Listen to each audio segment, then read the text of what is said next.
Hey guys, what's up? Welcome back here to today's edition of Intuitive Angling, and really appreciate you guys coming by the channel to check today's video out. Always very grateful for that. And guys, today I sort of want to address the situation here with my buddy's 35-year-old boat. You guys have been following the channel recently. You've heard me talking about the last 3 tournaments. I used my buddy's 35-year-old boat to fish the tournaments out of, because my new boat from Vexus finally is going to be ready to get picked up this week, but I didn't have it in time for the tournament. And guys, I got some freaking hate comments over me using this boat, which were ridiculous. So I wanted to clarify a few things in today's video, and we're going to get into that. I think you guys might find it interesting. Also, guys, just a quick invitation. I'd like to just invite everybody out there to please consider becoming a channel member here of Intuitive Angling. If you become a channel member, you get extra videos every week that are not seen by the public, and you get some access to my personal email address for your fishing questions.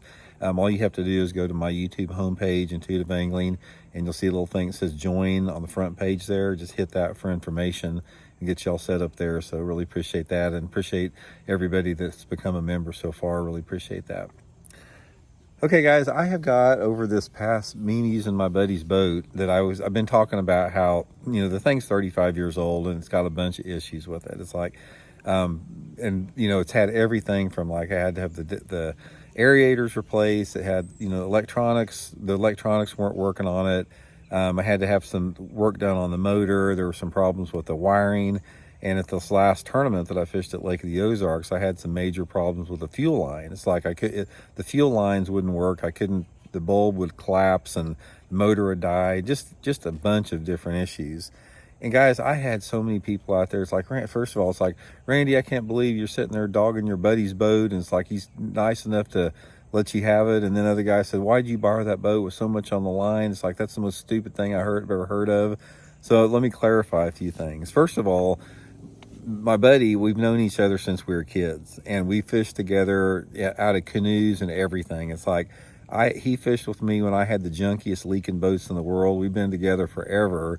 So he knows that is the deal with the boat. He even told me, he goes, Randy, the old boat, you know, I'm not sure if it's going to make it or not, but I wanted to use it because he's one of my best friends. And I had tons of people offer me to use their boat, but I didn't want to take somebody's boat and, you know, have something happen to it. I didn't want to scratch it up on a boat cable, or I didn't want to hit a log with it or something and mess somebody's boat up and have an issue. I didn't want to damage somebody's boat that I may or may not know very well.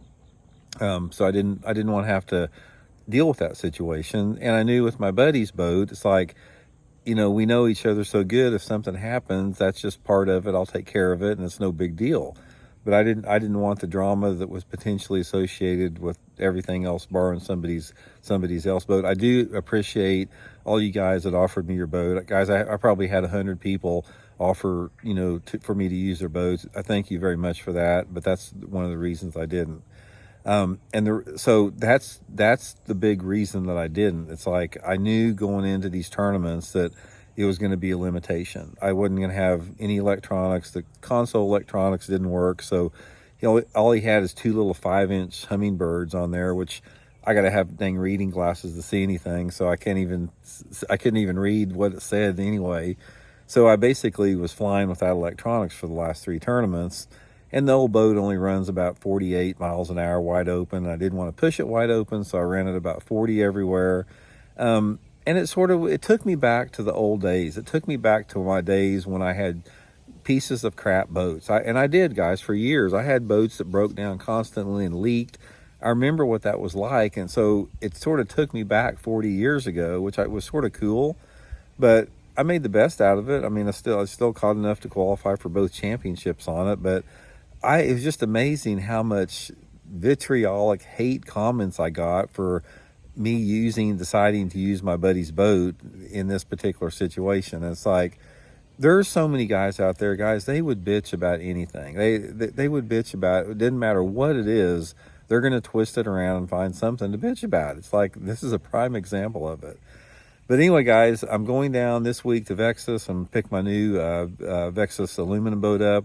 I'll give you guys a run through on the boat when I get it and everything. Then next week I'm going to have it wrapped with my Bridge for Two wrap on it. I'll show you guys all that. And that'll be the boat that I'll be using at the Toyota Series Championship coming up in November. I will have the boat by then to use for it.